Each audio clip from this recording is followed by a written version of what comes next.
Hi, my name is Josephine Glass, and this is my very first YouTube video for the channel that I've created of Glass Garden Apothecary. I have been playing with herbs and doing as much healing as I can for myself and for my friends for about 10 years now. So I decided I would share it with the world. The first blend I'm going to show you today is tea. We're going to make what I call PositiviTEA. It is a mildly uplifting, antidepressant, stress relieving tea. It of course is not meant to cure depression or anything like that. If you have depression, seek mental health and medical attention, because that's what those things are there for. But for my own life and my own circumstances, I created this tea just to kind of give me a hand with handling some high stress scenarios that I was going through about a year ago. I was claustrophobic and I had a job that required me to be in small spaces, and this was one of my coping mechanisms. Alright, so my PositiviTEA. The very first ingredient in my PositiviTEA is St. John's Wort. St. John's Wort is one of my most favorite herbs. It is very versatile and does a lot of things, but it is primarily and most importantly a antidepressant herb. It's a happy plant. It has been known that it has these properties for hundreds and hundreds of years. So it's called St. John's Wort, or it's also called goatweed, I don't know why. But it's called St. John's Wort because it blooms around June 24th, which is St. John's Day. It is historically in medieval times. It was used to treat insanity attributed to evil spirits. It's often associated with the sun. It's associated with masculinity. It's associated with bright, happy, positive things. Alternately, we have Mother's Wort, which I believe is this one here. It is associated with the feminine, with the moon and with things like that. They're kind of two sides of the same coin to each other, and they complement each other very well. Mother Wort is my other most favorite herb. Alright, now, so St. John's Wort is called Hypericum porphyratum. I don't know if I said that right or not, but it's called that because it has this fun little chemical in it called hypericin.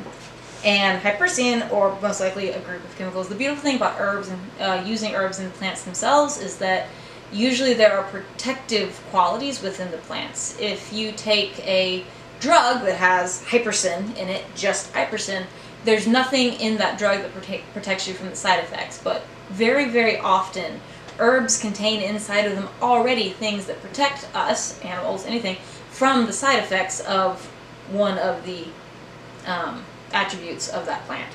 So probably, definitely, a conglomerate of chemicals inside of St. John's Wort, and it helps prevent the reuptake of serotonin in the brain tissue, or by brain tissue, allowing this mood-controlling chemical, serotonin, to fight off depression. So reuptake is a word, I had to look it up. It means absorption. So St. John's Wort helps the brain not absorb all the serotonin, makes it not go away, so you still have it to regulate your mood in a positive direction. And see, St. John's Wort is also acts as a monoamine oxidase inhibitor, and I had to look up what monoamine oxidase does, and it is the chemical, the hormone, or there's a word for it that is escaping my mind right now and I didn't write it down. But it is a chemical that breaks down neurotransmitters, so like serotonin. And if there's something that's keeping the serotonin from being broken down, your brain gets to keep using it to keep it positive. A lot of antidepressants before currently were monoamine oxidase inhibitors, but they're not as popular now, according to my research that I've done. Speaking of research, this book, Prescription for Herbal Healing by Phyllis A. Bloch, is one of my most favorite books. I've used it for about 10 years. It's one of the very first ones I bought, and it has never done me wrong. Alright, back to St. John's Wort. St. John's Wort has also been shown in studies to inhibit the production of cytokine, which is a hormone enzyme. Enzyme is what breaks down serotonin. Anyways, it is a hormone which transmits the sensations of pain and irritation. A small change in cytokine, that's the word, Cytokine balance, a slight change of that in your brain, can make a big difference to brain function. So irritation, pain, things like that, make it transmit less. Maybe you feel a little bit better.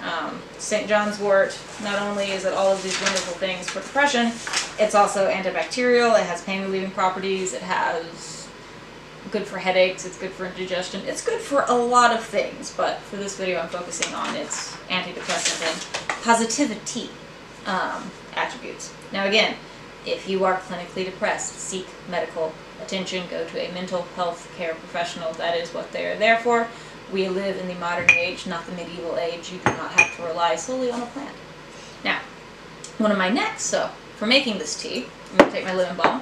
I'm going to take 2 big old scoops, big old tablespoons of it, because I'm going to make probably like a couple servings of my PositiviTEA. So this was my St. John's wort. The next bit of my PositiviTEA is lemon balm. Lemon balm is a wonderful plant.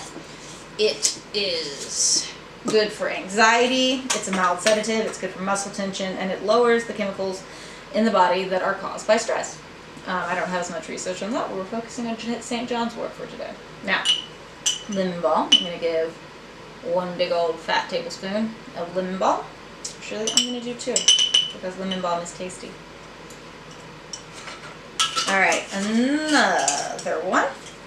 Now whenever you make herbal remedies, you don't want to go too crazy with having so many of them together. You don't want to like put every single herb that's good for depression in a bowl and make tea and drink it. You want to think about how they complement each other and how they work together. Now, one thing that that's not how that works. One thing that's a very good complement to lemon balm is valerian root. Now, valerian root smells terrible and it tastes even worse, but it also works very well in conjunction with lemon balm.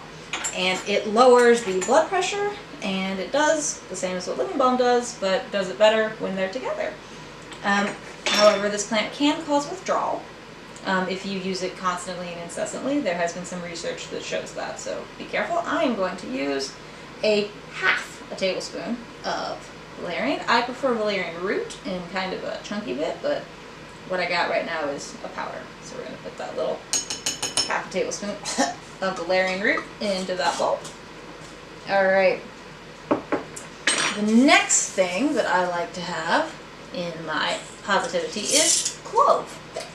I have here actual clove hips. They are tasty. They smell good. They taste good. I love clove. But clove is really good about fatigue. It really helps keep you going, keep you upright. This is not a sleepy tea. This is a mood improving tea, so you can go on and have a good day and function. So this is about a tablespoon of clove hips. Cinnamon can also do the same thing. It's also it's a warm herb, so it gets the blood circulating and all of these chemicals and constituents in the plants that we're using. It gets it moving through the bloodstream, gets it to your brain, gets it working even faster. Alright, it also tastes good. Because a lot of these things taste terrible. Alright, the next plant I'm throwing in here is borage. I actually grow my own borage. Super easy to grow, pretty little flowers. Bees love it. I highly recommend you grow borage, however it's said. Alright, so this borage, it is possible that prolonged use can impact the liver, so do your research and consider that before you use it. That research that I have found is inconclusive, and I use borage quite a bit in a lot of my teas, and I've never had any problems, and I have been doing this for about a decade. Alright, so borage has a quality that is restorative to the adrenal cortex. It revives and renews the adrenal glands, and it has been through the medieval times and onward considered to increase strength and courage. People used to mix it with wine before going to battle, things like that. So in our stressful society and our stressful lives, something that can help restore our adrenal gland is probably invaluable to us. Now, borage is super prickly and very difficult to harvest, so just be aware of that. It's super spiky, but I think my dried borage is not spiky. So I'm going to put a tablespoon of there, and I'm going to put 2, because I like borage. Strength and courage, right? We could all use a little bit more of that. Alright, now we come to mother's wort, which I introduced before. Mother's wort, associated with the moon, a foil in contrast to St. John's wort. Mother's wort actually strengthens the heart without increasing the heart rate, and it has a calming effect on the nervous system, and it also has great benefit for women's issues. I also make a tea that's really good for periods, and mother's wort is the primary ingredient for that. But whenever I make that video, I will tell you all about mother's wort, just like I told you all about St. John's wort at the beginning of this video. So mother's wort, it will help the heart. You know, if you're having anxiety, there's a tablespoon. I'm gonna do 2. If you're having a lot of anxiety, heart's beating fast, you feel out of breath, get a little so stressed out, mother's wort is good for that. That is what it's supposed to do, and it strengthens the heart, so it's actually good for cardiac issues as well. But as a note, please check with a medical professional before using mother's wort if you have a cardiac condition or if you're pregnant or nursing, because it also has effects on periods and the uterine wall. And if you are pregnant, please contact your OB about using mother's wort while pregnant. Alright. It also balances the hormones, particularly well for women, but it also does it for men, and lowers blood pressure. We have several herbs that lower blood pressure, several that balance hormones, and several that help produce positive hormones, and several that help reduce negative hormones. We're doing really great. And what else do I have here? Parsley. Parsley is also considered to be a general antidepressant, but my jar of parsley is empty, so I guess we're not putting parsley in this tea. Alrighty. So, for our PositiviTEA, you don't have to grind them up in a mortar and pestle. They're just dried herbs. It's just the bowl that I have, and I think that it's pretty. I do like to make sure they're all good and mixed together because I did put that Valerian in there, and I want to coat all of the other plants. Alright, so what I do with this is not going to taste good, and it's not going to smell good. So what I like to do with my herbal remedies that I make that are obviously going to taste terrible is I mix them with teas. And this is a mint rose tea. I like to use rose and mint a lot, but I add rose and mint to a lot of my teas to mask the planty, herby flavor that's actually pretty nasty. Rose and mint masks plant taste really well if you add. And today we made my PositiviTEA with TEA on the end because I am funny like that.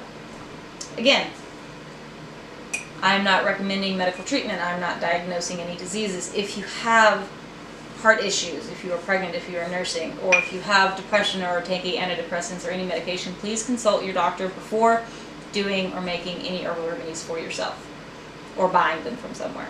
Do your own research, understand your own body. But thank you for watching.